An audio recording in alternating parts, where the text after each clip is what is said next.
আমি শ্রদ্ধার সাথে স্মরণ করছি আমার সেই ভাই বোনদের যারা নিজের বুক বুলেটের সামনে উন্মুক্ত করে দিয়ে আমাদের আবারও স্বাধীন করে নিজেরা স্মৃতি হয়ে গিয়েছেন। আমরা তাদের শাহাদাত কবুলের জন্য মহান আল্লাহর কাছে দোয়া করছি।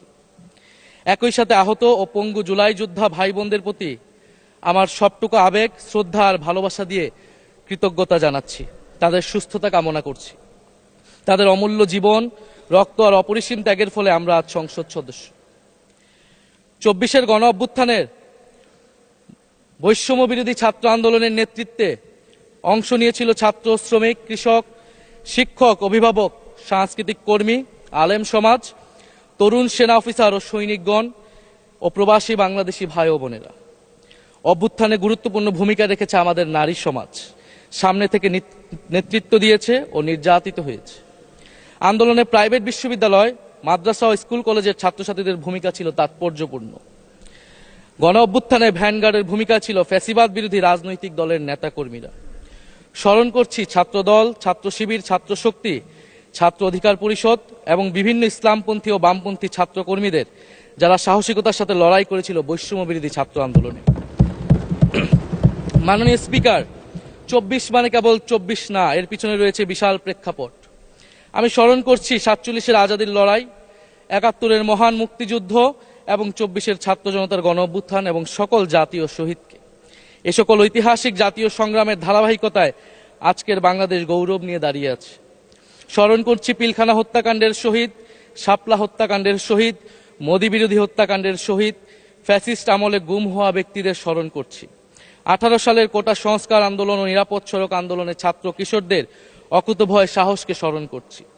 স্মরণ করছি আমাদের ভাই শরীফ ওসমান হাদী, যিনি তার সাহসিকতার মাধ্যমে বাংলাদেশকে একটি ইনসাফ ভিত্তিক বাংলাদেশ হিসেবে গড়ে তুলতে চেয়েছিলেন। তিনি আর আমাদের সাথে নাই।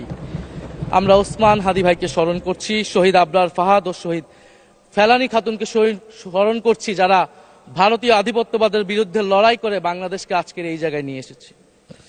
24-এর ছাত্র জনতার গণ অভ্যুত্থানে মাঠের নেতৃত্বের একেবারে সামনে থাকার কারণে আজকের দিনটি আমার জন্য একই সাথে আবেগের, কষ্টের ও আনন্দের।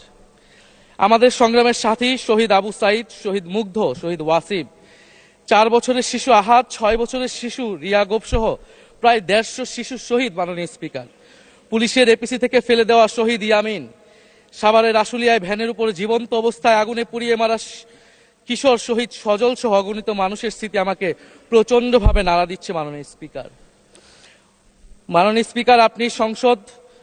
আপনি মাননীয় সংসদ নেতা, বিরোধী দলীয় নেতা সহ সংসদের সকল সদস্য এবং আপনার মাধ্যমে দেশবাসীর উদ্দেশ্যে আরো স্মরণ করিয়ে দিতে চাই মাকে উদ্দেশ্য করে লেখা চিঠি 10ম শ্রেণীর ছাত্র শহীদ আনাসের, যিনি বলেছিলেন, একটি প্রতিবন্ধী কিশোর, 7 বছরের বাচ্চা, ল্যাংড়া মানুষ যদি সংগ্রামে নামতে পারে তাহলে আমি কেন বসে থাকবো ঘরে?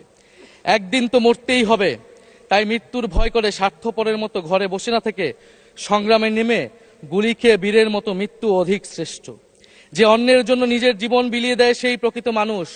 আমি যদি বেঁচে না ফিরি তবে কষ্ট পেও না, গর্বিত হয়েও জীবনের প্রতিটি ভুলের জন্য ক্ষমা চাই। আনাস তার মাকে এই চিঠি লিখে রাস্তায় নেমে গিয়েছিলেন, শহীদ হয়েছিলেন। মাননীয় স্পিকার, যাদের আত্মত্যাগের কারণে আজকে আমরা এখানে বসে কথা বলতে পারছি।